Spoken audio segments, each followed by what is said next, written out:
महाभारत में कौन कौन से पात्र देवता, गंधर्व, यक्ष, रुद्र, वसु, अप्सरा और ऋषियों के अंशावतार थे?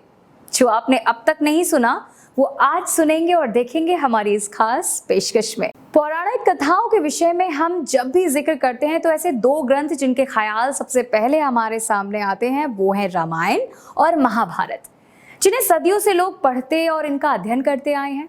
और हम अगर अपने महाभारत की बात करें तो उच्चतर शिक्षाओं में भी इनका असर दिखता है।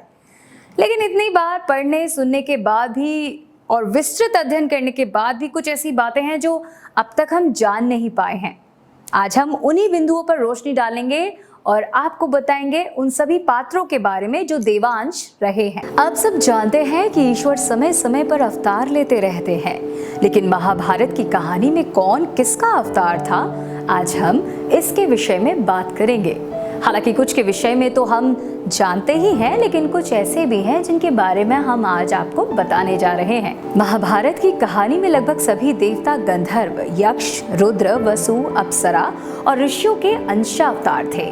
तो चलिए जानते हैं कि कौन किसके अवतार के रूप में जन्मे थे। सबसे पहले बात भगवान कृष्ण की। भगवान कृष्ण को 64 कलाओं और अष्ट सिद्धियों से परिपूर्ण माना जाता है। ऐसा माना गया है कि वे स्वयं भगवान विष्णु के अवतार थे। महाबली बलराम के विषय में माना गया है कि वो विष्णु के आसन बने शेषनाग के अंश के रूप में जन्मे थे। जब कंस ने देवकी के 6वें पुत्र की हत्या की, उसी दौरान देवकी के गर्भ में बलराम पधारे। कृष्ण के बड़े भाई होने की वजह से उन्हें दाऊजी के नाम से भी जाना जाता है। महाभारत के युद्ध के दौरान बलराम किसी के पक्ष में नहीं थे और तटस्थ होकर तीर्थ यात्रा पर चले गए। ऐसे ही श्री कृष्ण के बाद अगर महाभारत का कोई सबसे प्रमुख और चर्चित पात्र रहा है तो वो है भीष्म पितामह। 5 वसुओं में से एक दयु नामक वसु ने देवव्रत के रूप में जन्म लिया था। कौरवों और पांडवों के गुरु रहे द्रोणाचार्य अत्यंत शक्तिशाली और पराक्रमी योद्धा थे। माना जाता है देवताओं के गुरु बृहस्पति देव ने ही द्रोणाचार्य के रूप में जन्म लिया था। अश्वत्थामा गुरु द्रोणाचार्य के पुत्र थे, जिन्होंने महाकाल, यम, क्रोध, काल के अंशों के रूप में जन्म लिया था।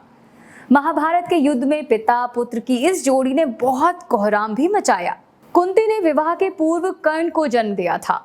उन्हें सूर्यपुत्र कर्ण भी कहा जाता है, क्योंकि कर्ण का जन्म सूर्यदेव के आशीर्वाद से हुआ था। इसलिए माना जाता है कि अपने पूर्व जन्म में कर्ण एक असुर थे, जिसके कारण एक राजवंशी होने के बाद भी उन्हें सिंहासन का सुख प्राप्त नहीं हुआ। धृतराष्ट्र और गंधारी के 100 पुत्र में सबसे बड़े पुत्र दुर्योधन का वास्तविक नाम सुयोधन था, लेकिन अपने कृत्य की वजह से उन्हें दुर्योधन नाम दिया गया। माना जाता है दुर्योधन और उसके भाई पुलस्त्य वंश के राक्षसों के अंश थे। अर्जुन को पांडुपुत्र माना जाता है, लेकिन असल में वो इंद्र और कुंती के पुत्र थे। और दानवीर कर्ण को इंद्र का अंश ही माना जाता है। वेद व्यास के पुत्र और धृतराष्ट्र के सलाहकार रहे विदुर को सूर्य का अंश माना गया है।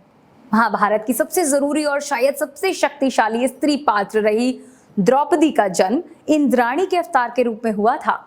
तो ये सारे पात्र थे जिनको माना जाता है कि इन सभी के अंदर देव के अंश थे। हमें उम्मीद है कि आपको हमारी ये रिसर्च जरूर पसंद आई होगी। अपनी पसंद को हमारे कमेंट बॉक्स में कमेंट करके जरूर लिखिएगा। और हाँ, हमारा चैनल जरूर सब्सक्राइब कीजिएगा और बेल आइकन जरूर प्रेस कीजिएगा, ताकि हर अपडेट आपके पास पहुंचे सबसे पहले। कीजिएगा इंतजार किसी नई स्पेशल स्टोरी का। तब तक के लिए दीजिए मुझे इजाजत। नमस्कार।